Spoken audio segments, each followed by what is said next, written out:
오늘 함께 보실 하나님의 말씀을 봉독하도록 하겠습니다.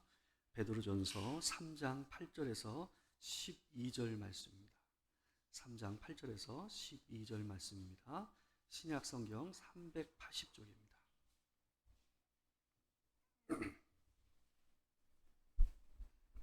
여러분하고 저하고 함께 교독하도록 하겠습니다. 제가 먼저 봉독합니다.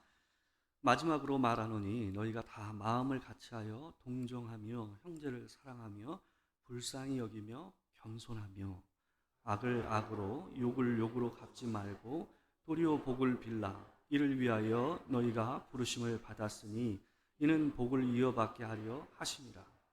그러므로 생명을 사랑하고 좋은 날 보기를 원하는 자는 혀를 금하여 악한 말을 그치며 그 입술로 거짓을 말하지 말고 악에서 떠나 선을 행하고 화평을 구하며 그것을 따르라. 다 같이 읽겠습니다. 주의 눈은 의인을 향하시고 그의 귀는 의인의 간구에 기울이시되 주의 얼굴은 악행하는 자들을 대하시느니라 하였느니라. 아멘.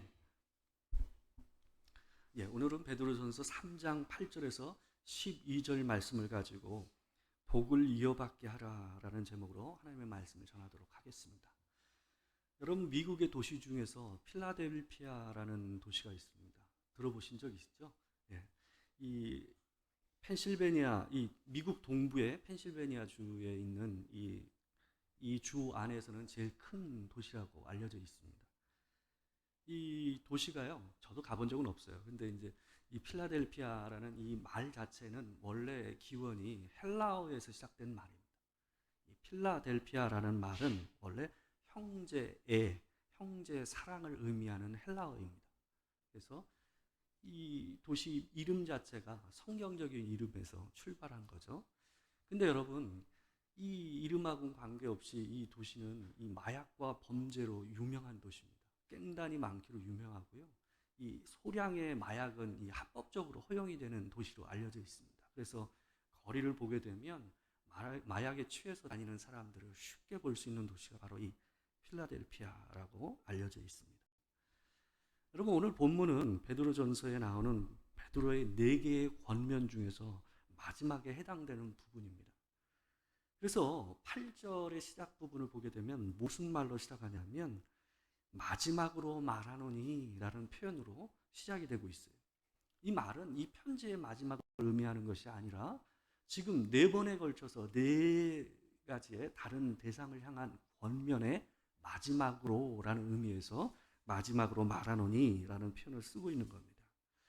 이 권면이 이 내용을 잘 보시게 되면 자연스럽게 이것이 하나의 공동체, 한 교회 안에 있는 형제와 자매에게 권하고 있는 권면의 말씀이다라는 것을 알 수가 있습니다.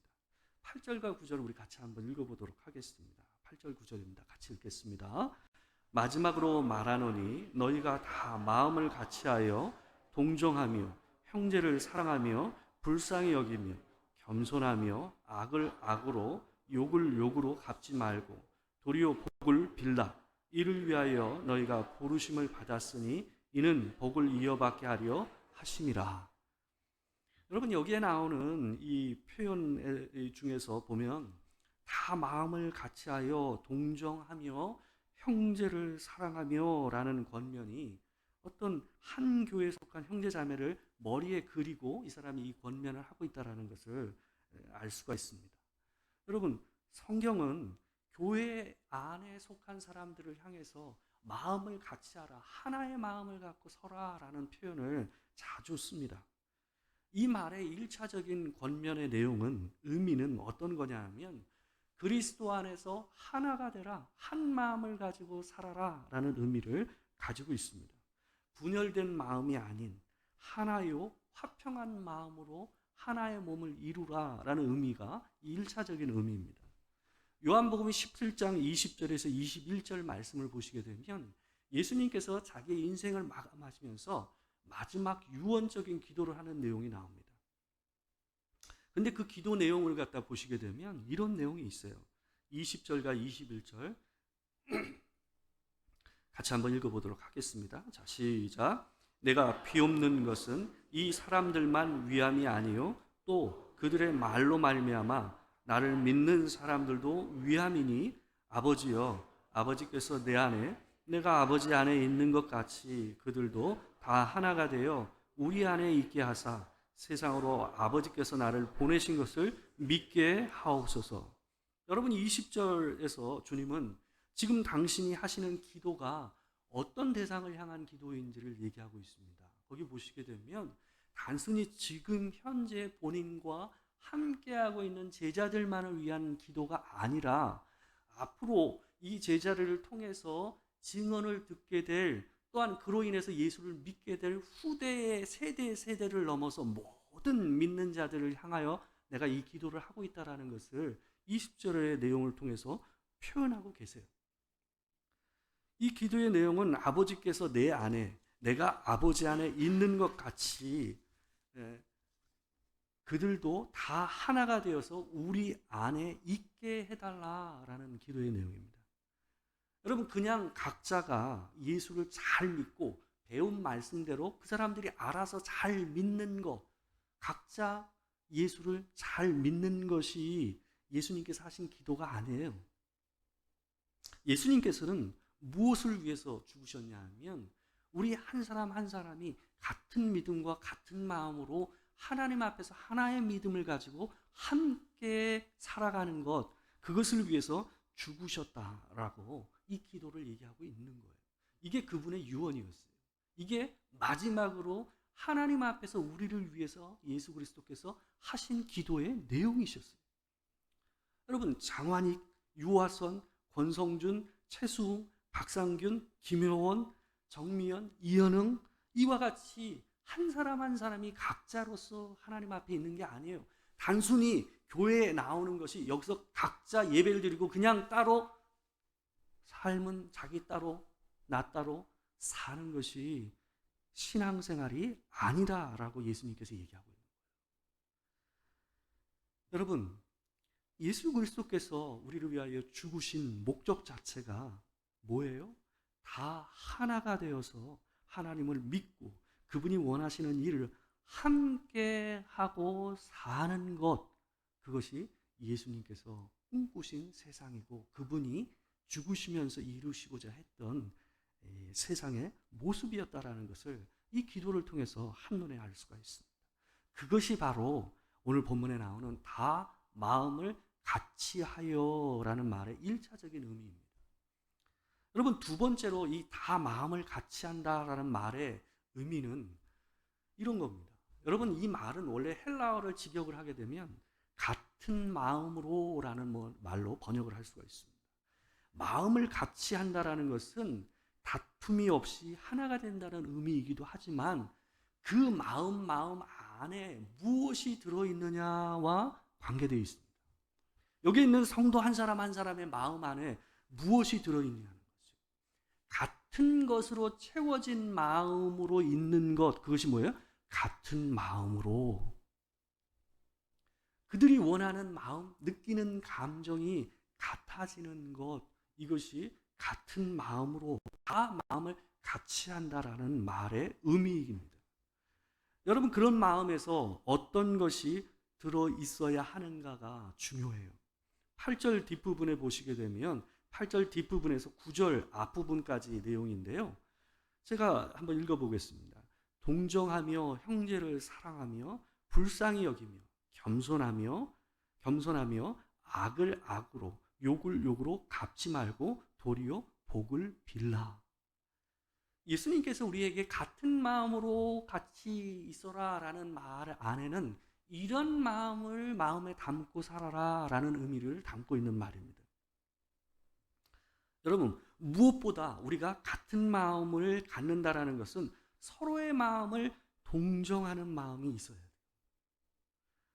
여기에 나오는 동정이라는 말은 체휼한다, 공감한다, 동감한다 라는 의미를 가진 단어입니다. 여러분, 남의 아픔을 내 아픔으로 알고 남의 기쁨을 내 기쁨으로 알고 느끼는 감정을 여기서 동정이라고 표현하고 있는 거예요. 로마서 12장 15절 말씀을 보게 되면 사도 바울이 이렇게 권면을 해요. 즐거워하는 자들과 함께 즐거워하고 우는 자들과 함께 울라라고 얘기하고 있어요. 이게 오늘 본문에서 얘기하는 동정한다는 말의 의미입니다. 여러분, 이 마음을 바울은 어디서 배웠을까요? 오늘 본문에서 이 마음을 우리한테 권면하고 있는 베드로는 과연 어디서 이 마음을 배웠을까요? 여러분, 그건 우리를 향하신 예수님의 마음입니다. 히브리서 4장 15절을 보게 되면요, 주님이 우리를 향해서 우리의 연약함을 동정하신다라고 표현하고 계세요. 같이 한번 읽어볼까요? 자, 시작. 우리에게 있는 대제사장은 우리의 연약함을 동정하지 못하실 리가 아니요 모든 일에 우리와 똑같이 시험을 받으신 이로되 죄는 없으시니라. 여러분, 이 단어가 베드로전서 3장 8절에 나오는 이 동정이라는 단어와 동일한 단어입니다. 예수님께 우리를 동정할 수 있는 것은 그분이 하나님이시지만 그분이 이 땅 가운데 사람의 몸을 입고 이 땅에 오셨기 때문에 우리와 같은 감정을 느끼시고 우리와 같은 성정을 가지고 이 땅에서 살아가셨기 때문에 여러분과 제가 느끼는 그 감정과 괴로움과 시험을 뭐 하신다라는 거예요? 느낄 수 있다라는 거예요. 여러분이 느끼고 있는 고충이 무엇인지를 예수님께서는 분명히 깨닫고 또한 감을 잡고 있다라는 겁니다. 그게 여기서 얘기되는 바로 동정한다라는 말의 의미입니다. 여러분, 베드로는 이런 예수님의 동정의 눈빛을 몸소 체험했습니다. 그것을 말로가 아니라 행동으로 느꼈습니다. 여러분, 예수님께서 베드로에게 무슨 말씀을 하셨습니까? 내가 오늘 닭 울기 전에 나를 3번 부인하리라 라고 말씀하셨어요.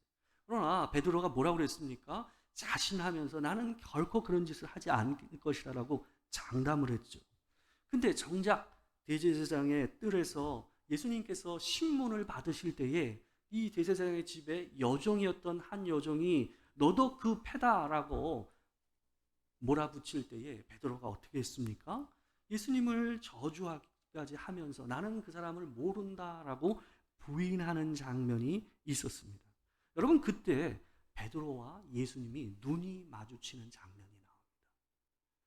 누가복음 22장 60절에서 62절을 한번 보시겠습니다.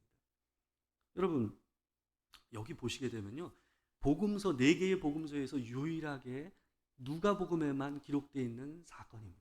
이 장면입니다. 같이 한번 읽어보겠습니다. 자, 시작. 베드로가 이르되 이 사람아 나는 내가 하는 말을 알지 못하노라 라고 아직 말하고 있을 때에 닭이 곧 울더라. 주께서 돌이켜 베드로를 보시니 베드로가 주의 말씀 곧 오늘 닭 울기 전에 내가 3번 나를 부인하리라 하심이 생각나서 밖에 나가서 심히 통곡하시니라. 여러분, 여기 보게 되면 돌이켜라는 표현이 쓰이고 있어요. 예수님께서 돌이켜 베드로를 보셨다고 얘기되고 있어요. 그 말은 뭐냐 하면 우연히 예수님과 베드로가 눈이 마주친 게 아니라라는 거예요. 그 말을 했을 때 예수님께서 일부러 베드로를 뭐 한 거예요? 목을 돌려서, 정면으로 보는 시야가 아님에도 불구하고 목을 돌려서 그의 얼굴을, 그의 눈을 바라봤다라는 의미가 바로 돌이켜라는 말의 의미입니다. 그때 눈빛이 마주쳤어요. 근데 여러분, 베드로와 예수님이 눈빛이 마주쳤을 때 그 예수님의 눈빛이 어떤 눈빛이었을까요? 여러분, 예수님께서 그를 향해서 거봐, 내가 말했잖아, 이런 의미의 눈빛이었을까요? 너 내가 그럴 줄 알았어, 그런 느낌의 눈빛이었을까요?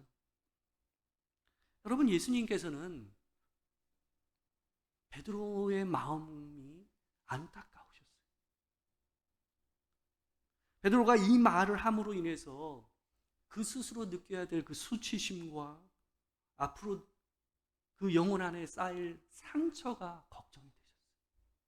그래서 예수님께서는 돌이켜서 그 베드로를 안타까운 눈빛으로 바라보셨던 거예요. 그러면서 아마 그래도 괜찮아, 다시 시작하면 돼 라고 아마 예수님께서는 그를 바라보셨을 겁니다. 여러분, 우리가 같은 마음을 갖는다라는 것은 이런 예수님의 마음을 갖는 거예요. 서로의 아픔과 기쁨과 실수와 연약함을 안타까워하고 공감하는 마음을 가지고 서로를 바라봐 주는 것, 그게 바로 여기서 얘기하는 동정한다라는 말의 의미인 거예요. 여러분, 우리 안에는 예수님의 마음이 있습니다. 그게 뭡니까? 성령 하나님. 성령 하나님께서 우리 가운데 계시다고 주께서 얘기하셨습니다. 여러분, 성령 하나님은 하나님의 마음이에요. 우리가 무엇으로 하나님을 압니까? 또한 사람을 공감합니까? 그들의 아픔을 느낍니까? 여러분, 성령 하나님께서 우리 가운데 하나의 영으로 함께 계시기 때문에 이 자리에 있는 수십 명의 성도들 안에 모든 사람의 마음 가운데 성령께서 함께 하나의 영으로 좌정하시기 때문에 여러분과 제가 하나의 마음으로 아파하고 하나의 마음으로 즐거워할 수 있는 거예요. 그것이 그리스도 안에서 일어나는 하나된 공동체, 같은 마음으로 서 있는 공동체의 모습인 것입니다. 여러분, 그분이 우리 안에 없었던 마음을 만들어내세요. 바로 예수님의 마음입니다. 그 마음으로 우리는 하나님의 심정과 우리 형제자매의 심정을 공감하는 거예요. 여러분, 우리 속담에 무슨 말이 있습니까? 사촌이 땅을 사면 배가 아프다는 말이 있어요. 진리입니다. 웃으라고 말씀드리는데 한 분도 안 했습니다. 이 진리예요. 왜요? 정말 그렇지 않습니까? 우리 마음 안에는요, 남도 아니고 사촌이 가까운 핏줄이란 말이에요. 근데 잘 되면 어때요? 마음 안에 배 아픈 마음이 있어요. 우리 안에 있는 시기심을 뜻하는 이 속담입니다. 여러분, 근데 이런 속담은요, 우리나라에만 있는 게 아니에요. 여러분, 영국에요, 어떤 얘기가 있냐면요, 크랩 멘탈리티라는 게 있어요. 이게 뭐냐 하면요, 크랩, 개 있잖아요, 옆으로 기어다니는 크랩 정신이라는 거예요. 여러분, 한 마리 개를요 바구니에다 넣어놓으면요, 개가요 집게로 찝고 쉽게 올라온답니다. 그래서 잘 탈출한답니다. 근데요, 개를 여러 마리 같이 한 바구니에 넣어놓잖아요. 그러면 한 마리가 먼저 찝고 올라가잖아요. 그런 다른 한 개가 그 집게로 그 놈을 잡고 내려 때린답니다. 나도 탈출하고 싶은데요, 그 놈이 먼저 나가는 건 못 보겠더라고요. 그게 크랩 멘탈리티예요. 우리나라 속담하고 똑같지 않아요? 그 마음이잖아요. 사촌이 땅을 사면 배가 아프다. 영국 놈들도 우리하고 똑같다는 거죠. 영국 사람이나 한국 사람이나 똑같은 거예요. 여러분, 일본에도 그런 말이 있다고 그러더라고요. 일본에 어떤 말이냐면요, 메시우마라는 말이 있어요. 메시우마. 저도 이제 처음 봤는데요. 이거 뭐 찾아보다가 찾게 됐는데, 이 말이 무슨 말이냐면 밥맛이 좋다라는 말이에요. 밥맛이 좋다. 왜 밥맛이 좋냐면 타인의 불행을 보고 기분이 좋다라는 말이에요. 이 메시우마라는 일본 말입니다. 여러분, 이게 나라마다 이런 말이 있는 거 봐서 사람이 어떻다라는 거예요? 정말 그렇다라는 거예요. 어느 민족이든지 그 마음 안에는 뭐가 있는 거예요? 남 잘 되는 꼴을 잘 못 보는 마음이, 그게 인간 죄된 본성이라는 것을 한눈에 보여주는 거예요. 여러분, 이렇듯 우리의 마음에는요, 타인을 진심으로 동정하고 함께 기뻐하고 함께 울어줄 마음이 없다라고 얘기할 수는 없지만 부족하다, 작다라고 얘기하는 것이 맞을 것 같습니다. 여러분, 그러나 우리 안에 그리스도의 마음과 같은 마음을 갖게 되면, 성령께서 우리 가운데 좌정하시기 시작하면 어때요? 우리 안에 함께 하나님을 믿고 그 믿음 안에서 살아가는 동반자로서의 이 공감대가 이루어진다라는 거예요. 그게 성령으로 말미암는 역사라고 얘기하고 있는 겁니다. 여러분, 그게 없으면 우리가 다 같은 마음으로 서로를 사랑하고 또한 불쌍히 여기고 겸손할 수가 없어요. 우리 안에서 출발할 수 없는 마음이니까. 우리 안에는 크랩 멘탈리티가 있다. 여러분, 베드로는 다 마음을 같이 하라는 권면을 동정과 사랑과 불쌍히 여김과 겸손이라는 이 단계에서 한 단계를 올려서 또 하나의 권면을 합니다. 뭐냐 하면 9절에서 보면 악을 악으로 욕을 욕으로 갚지 말고 도리어 복을 빌라라고 얘기하고 있습니다. 여러분, 베드로는 앞에 세 번의 권면에서 부당한 대우를 받던 세 부류에게 권면을 했습니다. 누구였습니까? 왕과 총독과 이 악한 제도 밑에 있었던 그리스도인들. 또한 두 번째는 악한 주인 밑에서 매를 맞고 살아야만 했던 종이었던 그리스도인. 마지막 세 번째는 믿지 않는 남편 밑에서 신앙을 가지고 살아야만 했던 여성 그리스도인들. 이들 모두에게 어때요? 이 부당한 가운데서도 선을 악으로 악을 갚지 말고 선으로 악을 갚을 것을 권면하였습니다. 조용히 사람들의 조롱과 모욕을 받아들이신 예수님처럼 너희도 그것을 어떻게 하라? 받아들이고 살라라고 얘기했습니다. 여러분, 근데 이전의 권면이 받아들이는 것, 소극적인 측면에서 이 권면이 많이 주어지고 있다고 한다면 오늘 본문은 한층 더 적극적입니다. 뭐냐 하면 9절을 권면을 보게 되면 악을 행하고 욕을 하는 형제 자매들에게 도리어 복을 빌어주라는 거예요. 지금 뭐예요? 한 공동체 안에서 같은 공동체에서 같은 믿음을 가지고 있다고 하는 형제와 자매를 통해서 자기가 뭘 당하는 거예요? 악을, 모욕을 당하는 상황을 얘기하고 있는 거예요. 아무리 예수를 믿는 사람들이 모인 공동체를 할지라도 우리 안에는 죄성이 남아있으니까 당연히 교회 안에서도 이런 일들이 일어날 수가 있는 거죠. 여러분, 하나님께서 그 일을 시키시려고 악을 악으로 이 욕을 욕으로 갚지 않고 악을 선으로 갚게 하기 위해서 하나님께서 우리를 부르셨다, 구원하셨다라고 오늘 본문은 얘기하고 있습니다. 예수께서 십자가에서 모욕을 당하실 때에 군인들을 향해서 이렇게 기도하셨습니다. 누가복음 23장 34절에 보게 되면 이렇게 얘기하고 있습니다. 같이 한번 읽어보겠습니다. 자, 시작. 이에 예수께서 이르시되 아버지 저들을 사하여 주옵소서. 자기들이 하는 것을 알지 못함이니이다 하시더라. 그들이 그의 옷을 나눠 제비 뽑을세. 사도행전 7장 60절을 보게 되면 돌에 맞아 죽는 순교하는 순간에 스데반이 했던 기도의 내용도 이와 유사합니다. 한번 읽어볼까요? 자, 시작. 무릎을 꿇고 크게 불러 이르되 주여 이 죄를 그들에게 돌리지 마옵소서. 이 말을 하고 자니라. 여러분, 솔직히 저도 이 마음이 공감이 되지는 않아요. 내가 과연 이 상황에서 이 사람처럼 그들을 위해서 내가 기도하고 죽을 수 있을까 하는 생각을 해보면 솔직히 좀 속이 답답하더라고요. 내가 그럴 수 있을까 하는 생각이 앞섭니다. 여러분, 이전에 한 성도분이요, 이 교회에서 얘기 아닙니다. 도토리 교회에서 얘기가 아니라 예전에 있었던 교회에서 어떤 성도분이 제 앞에서 저하고 같이 사역하는 한 그 목회자를 칭찬을 하는 거예요. 설교도 잘하시고 아주 좋다고 막 그분을 칭찬하시더라고요. 근데 예전 같았으면 쉽게 그냥 그러시죠? 그러면서 저도 그냥 공감하고 이랬는데 이상하게 그날은 기분이 나쁘더라고요. 뭐 좀 나이스하게 좀 같이 그 얘기를 듣고 그 얘기에 대해서 그냥 그렇죠. 저도 그렇게 생각해요. 그러면 되잖아요. 그러면 얼마나 나이스합니까? 근데 안에서 별로 좋은 마음이 안 나오더라고요. 시기하는 마음이 갑자기 나와가지고 뭐 티는 못 냈지만 안에서 어때요? 그 마음을 느끼면서 제 스스로가 창피스럽더라고요. 그때 명확히 알았어요. 제 안에 시기하는 마음이 많다라는 것을 제가 너무 뼈저리게 느꼈어요.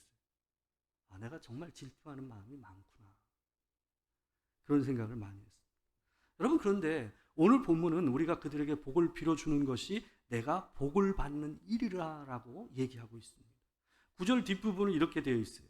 이는 복을 이어받게 하려 하심이라. 쉬운 성경은요, 이 부분을 이렇게 번역하고 있습니다. 같이 보겠습니다. 이것은 여러분 자신이 축복받은 인생을 누리도록 부르심을 받았기 때문입니다. 여러분, 축복받은 인생을 누린다라는 게 뭘까요? 첫 번째, 축복을 받은 인생을 누린다라는 것은 내가 축복의 대상이 되는 거예요. 누군가가 내게 축복을 해주는 것을 내가 받는 거죠. 근데 축복을 누린다라는 것은 또 하나의 측면이 있습니다. 내가 축복의 주체가 돼서 복을 빌어주는 거예요. 여러분, 축복은 복을 준다라는 의미가 아니라 복을 빌어준다라는 거예요. 복을 주는 것은 여러분과 제가 하는 게 아니에요. 복을 주는 건 하나님이 하시는 거예요. 근데 우리가 대신 뭘 하는 거예요? 축복해 주는 거예요. 여러분에게 복이 있기를 바랍니다 라고 축원을 해주는 거죠. 여러분, 그것이 우리가 이 삶에서, 이 생에서 축복을 누리는 방식이라고 오늘 본문은 얘기하고 있는 거예요. 하나님은 제사장들에게 백성들이 하나님을 만나러 오면 반드시 이렇게 축복해 주라고 하신 말씀이 있었어요. 민수기 6장 23절에서 27절 말씀입니다. 우리 같이 한번 읽어보겠습니다. 자, 시작. 아론과 그의 아들들에게 말하여 이르기를 너희는 이스라엘 자손을 위하여 이렇게 축복하여 이르되 여호와는 내게 복을 주시고 너를 지키시기를 원하며 여호와는 그의 얼굴을 내게 비추사 은혜 베푸시기를 원하며 여호와는 그 얼굴을 내게 향하여 드사 평강 주시기를 원하노라 할지니라 하라. 그들은 이같이 내 이름으로 이스라엘 자손에게 축복할지니 내가 그들에게 복을 주리라.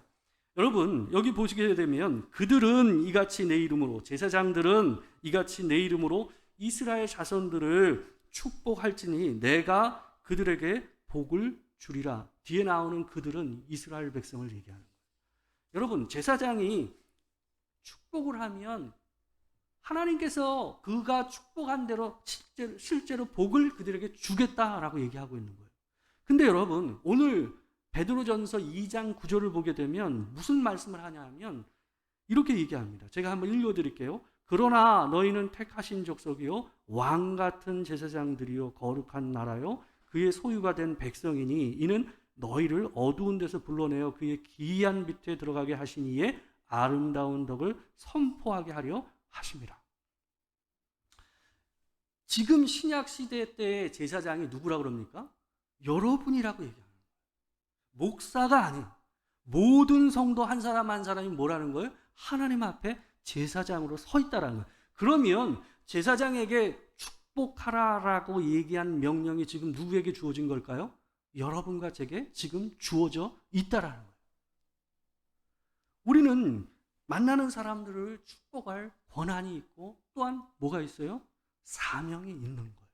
서로를 향해서 복을 빌어주는 거예요. 서로를 향해서 복을 빌어주면 하나님께서 뭐 하신다고요? 복을 주시겠다. 그것이 하나님의 아름다운 덕을 선전하는 일이라고 베드로는 얘기하고 있습니다. 여러분, 10절부터 12절 말씀은요, 시편 34편 12절에서 16절 말씀을 인용하고 있는 얘기입니다. 먼저 우리의 입에서 우리가 축복할 수 있는 사람이 되려면 먼저 우리의 입에서 악과 거짓을 그쳐야 한다라고 얘기하고 있어요. 여러분, 10절과 11절에 보시게 되면 4번에 걸쳐서 부정적인 표현을 쓰고 있습니다. 금하여, 그치며, 말하지 말고 떠나라는 말을 반복해서 쓰고 있습니다. 우리가 축복의 말을 하기 위해서는요, 먼저 부정적인 것을 끊어내는 일이 있어야 축복을 할 수 있다는 거예요. 그리고 두 번째로 축복의 사명의 출발점이 되는 그 시점에서 뭘 할 수 있다는 거예요? 11절 뒷부분에서 우리의 축복이 단순히 언어에서 끝나는 것이 아님을 표현하는 표현이 나옵니다. 선을 행하고 화평을 구하며 그것을 따르라. 축복은 말로만 하는 것이 아니라 그들과의 관계 안에서 화평을 추구하고 또한 선을 행하는 그 행위 자체가 뭐라는 거예요? 그게 축복이다라고 성경은 얘기하고 있는 거예요. 입으로만이 아니라 여러분이 상대방과 가족과 일단 주변 사람과 화평을 유지하는 것이 뭐라는 거예요? 그게 하나님께서 주시는 사람들을 축복하는 방식이다라고 얘기하고 있는 것입니다. 여러분, 악을 행하고 욕을 줘도 선을 행하고 화평을 구하고 그것을 따르는 것이 축복하는 삶입니다. 여러분, 12절 말씀에 이런 사람들에게 이런 복을 주시겠다고 이런 표현이 있어요. 제가 한번 읽어드리겠습니다. 주의 눈은 의인을 향하시고 그의 귀는 의인의 간구에 기울이시되 주의 얼굴은 악행하는 자들을 대하시느니라 하였느니라. 여러분, 그런 삶을 사는 자, 축복하는 삶을 사는 자들에게 하나님의 불꽃 같은 눈이 그를 보호하시고 지켜보신다는 거고요. 그의 기도를 하나님께서 귀 기울이신다고 얘기하고 있어요. 그리고 그 사람을 대적하는 자에게 그 어미로우신 얼굴을 그에게 보여주시겠다라고 얘기하고 계신 겁니다. 여러분, 말씀을 마치겠습니다. 여러분, 우리에게는 축복의 사명이 있습니다. 또한 축복의 복이 있습니다. 우리 안에서 화평을 추구하고 서로에게 복을 빌어주는 권한이 각자 서로에게 있다라는 거예요. 이 공동체 안에서 그 일이 일어나기 위해서 하나님 앞에 노력해야 될 줄 믿습니다. 로마서 8장 31절에서 32절 말씀이 우리에게 이런 일을 할 우리에게 큰 격려로 다가옵니다. 제가 한번 읽어드리겠습니다. 그런즉 이 일에 대하여 우리가 무슨 말 하리요? 만일 하나님이 우리를 위하시면 누가 우리를 대적하리요? 자기 아들을 아끼지 아니하시고 우리 모든 사람을 위하여 내주신 이가 어찌 그 아들과 함께 모든 것을 우리에게 주시지 아니하겠느냐. 여러분, 여러분의 적과 여러분이 힘들게 하는 사람은 하나님이 대적하실 거니까 여러분은 그 사람을 대적할 이유가 없다라는 거예요. 여러분은 그들을 복을 빌어 주시라는 거예요. 그러면 그 나머지는 하나님께서 하시겠다라고 얘기하십니다. 그 마음으로 또 한 주를 보내시는 여러분과 제가 되길 주의 이름으로 축원합니다. 기도하겠습니다. 사랑하는 주님, 우리가 살다 보면 내게 악을 행하고 내게 모욕을 주는 사람들을 만날 때가 있습니다. 때로는 교회 안에서도 또한 교회 바깥에서도 이런 일을, 또 가족 안에서도 이런 일을 경험할 때가 있습니다. 하나님, 우리를 불쌍히 여겨주시고 하나님, 그런 가운데서도 하나님께서 그 문제에 대해서 내가 해결하는 것이 아니라 주께서 그 일을 해결하시겠다고 하셨사오니 하나님, 주께 그 일을 맡기고 우리는 주께서 우리에게 맡기신 그 축복의 사명, 축복의 특권을 누리는 우리가 될 수 있도록 하나님 도와 주시옵소서. 늘 서로를 위하여 복을 빌어주고 또 서로를 위해 축복하는 우리가 되게 하여 주시옵소서.